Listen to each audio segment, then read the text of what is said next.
meaning create new jobs for American workers. I reserve the balance of my time. Gentlewoman from New York reserves the balance of her time. Gentleman from Missouri. Thank you, Mr. Chairman. Mr. Chairman, I yield myself such time as I may consume. Gentleman is recognized. Thank you, Mr. Chairman. Mr. Chairman, I rise today in support of H.R. 2352, the Job Creation Through Entrepreneurship Act of 2009. This legislation reauthorizes some of the SBA's most critical programs, those that prepare America's entrepreneurs to start and maintain successful small businesses. The Small Business Administration, or the SBA, accomplishes this important mission through the Office of Entrepreneurial Development and in its use of programs such as the Small Business Development Centers, or SBDCs, the Women's Business Centers, the WBC, and the Service Corps of Retired Executives, or SCORE. The Office of Veterans Development, or Veterans Business Development, the Office of Native American Affairs, and its distant learning programs.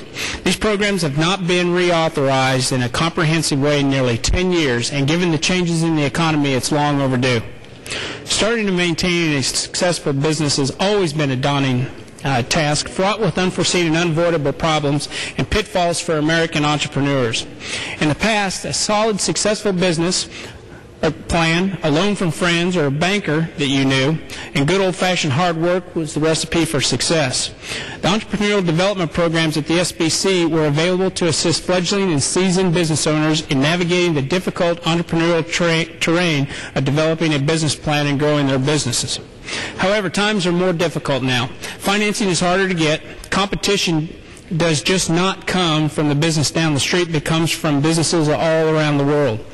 In acknowledgment of these new challenges and in their need for immediate attention, the Job Creation Through Entrepreneurship Act of 2009 addresses the changing climate for entrepreneurs and makes minor tweaks to programs that have a record of success.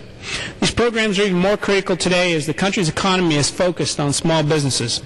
As more large corporations begin to close or downsize, many more Americans have chosen to go into business for themselves and are in need of this type of guidance that the entrepreneurial development programs at the SBA provide. There's not just fledgling entrepreneurs and those downsized from large corporations who have the desire to run their own business. When the men and women who have chosen to serve their country honorably in the armed services leave, they are faced with beginning new careers. Often they choose to serve their country in another way. These Americans frequently choose to open up a small business and contribute to the growth of America's economy. For these great Americans, we must provide them with the best training to make their transition to civilian life as equally secure. This bill seeks to expand and improve the educational and training resources provided by the SBA to our veterans. Although the SBA currently runs a Veterans Outreach and Education Program, no such program is authorized under the Small Business Act. This legislation would correct that and expand the number of centers available to serve our veterans. It's a small price to pay for the sacrifice that they have made for us. Many aspiring entrepreneurs live in rural areas and work out of their homes. Neither may have access to physical locations at which the SBA and its partners offer education and training. Given today's technology, we can provide these entrepreneurs with the appropriate education through quality distance learning programs. H.R. 2352 requires the SBA, working with private vendors, to develop online courses which will educate entrepreneurs about starting and expanding their businesses, including having the opportunity to obtain online counseling from other business owners. Often forgotten are our Native Americans, located in very remote areas of the country. They too can contribute to the economic growth if they have access to education and training programs offered by the SBA. H.R. 2352 codifies the Office of Native American Affairs at the SBA and directs that office to expand its service to Native Americans through the use of tribal business information centers. These centers will provide the entrepreneurial education programs that meet the unique needs of Native Americans. The broadcast effort at the Entrepreneurial Development is the Small Business Development Center program, a joint program between the SBA and institutions of higher learning. Changes in this bill modernize the management and establish, without risk to core funding, competition grant programs designed to provide businesses with the best practices for things such as raising capital and constricting lending markets. Half of all small business owners are women.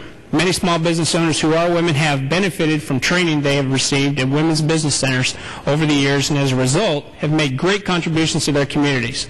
This bill makes several changes to the women's business centers to ensure that they are functioning at their optimum level and reaching as many women as possible. In addition, the bill also makes provisions to ensure that centers are on a sound path to self-sufficiency. This will free up funds to allow new centers to open and serve areas not currently served by the women's business centers. These entrepreneurial programs frequently rely on the dedication of volunteers. Advice from executives, whether active or retired, proves invaluable to small business owners. The SCORE program at the SBA oversees a core of 11,000 knowledgeable volunteers willing to offer guidance to small business owners. It is an effective program that should offer more services. H.R. 2352 does just that by expanding the ability of SCORE to offer greater outreach and improved counseling to small business owners. It is obvious that the SBA operates a number of entrepreneurial development programs, many providing overlapping services. While it is important to ensure that small businesses are receiving the necessary training, it is also important that these programs operate in the most efficient manner possible. And this bill before us requires the SBA to increase its oversight of these programs, improve coordination, eliminate waste and duplication.